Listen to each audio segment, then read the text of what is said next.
Today's video we're going to talk about buying the dip and some of the things to consider.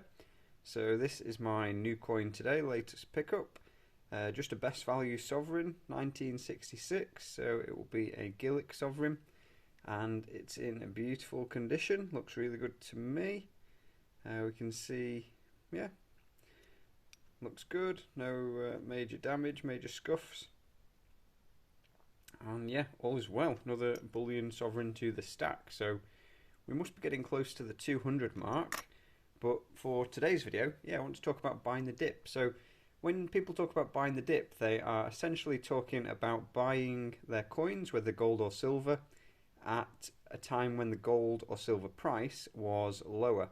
So let's say, for example, that the gold price was steady for a while at 1800 or 1600, whatever your currency is, and let's say it falls down to, it falls 100 of your currency, maybe that's pounds or dollars, whatever that might be, and then you buy your coins at that moment, and then the gold price rises back up. So that would be buying a dip.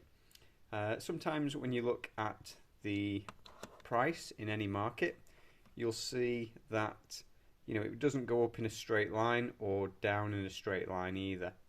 So, you'll look at the price chart, it won't just go straight up, and it won't go straight down. It will go in like a wave pattern, so you get a wave up, you'll get a wave down, and so on. So some coins, they're not really affected too much by the actual gold price. So if you're looking at sovereigns, things like the 1989s, you've got certain proof sovereigns, these aren't really going to change much because there's a lot of premium built in on those. Things like these Queen's Beasts, whilst I did buy this dragon on a bit of a dip, it wasn't really affected so much by the gold price itself. It was just a really good deal at the time. So yeah, picking up some higher premium coins. Some people would pick up things that are a bit more expensive when the gold price has gone up, because again, those prices don't change as much. So let's say, for example, if you look on some of the dealers, these coins are incredibly high premium. Like you might look at around £300, £400 over spot on some dealers. Whether anyone's buying them at that, I'm not sure. I certainly didn't pay that much, but maybe some people are to finish the set.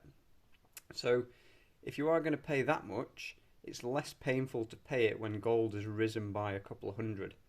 So assuming the price doesn't rise for these, which it doesn't always, it doesn't feel as bad paying that price when gold has risen. We saw the Queen's Beast Completer coin recently, that went up in a bit of premium, people were getting quite keen for it. Also things like the 1957, 1959 Gillick sovereigns, people were getting a bit excited about those, paying £450, sort of that kind of range, when you could get a bullion sovereign for for 390, 380, something like that. So when the gold price pushed up, and in pounds we were at a high point in the market, we saw bullion sovereigns around about the £400 mark. So people were paying nearly a 10% premium for those, and some actually were paying 10% for just bullion Gillicks.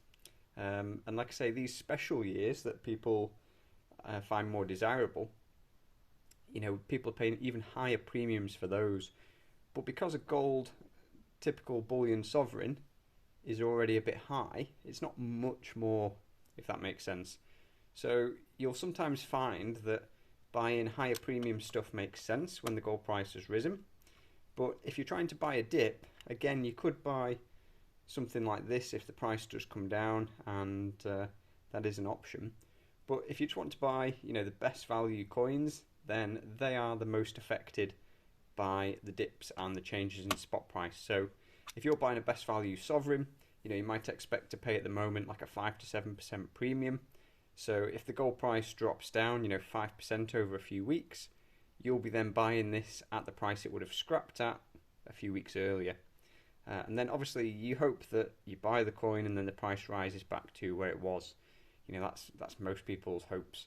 So for me personally, I do buy on dips. I do also sometimes buy when the price is higher. Sometimes it depends. Like I say, some coins are less affected by the spot price, and some coins are, closely tied to it. So Things like your Krugerrands and that sort of thing, they are quite close to spot. You know, some of the gold bars as well.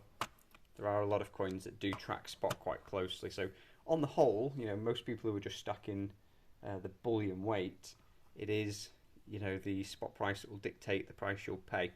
So best value sovereigns, which is what I tend to buy the most of, yeah, if the price dips, I'm not going to go crazy just racing out to buy as many as I can. But if I've just been, you know, keeping my eye on the market and waiting for the right moment, then I might just pull the trigger, you know, a few days earlier than planned.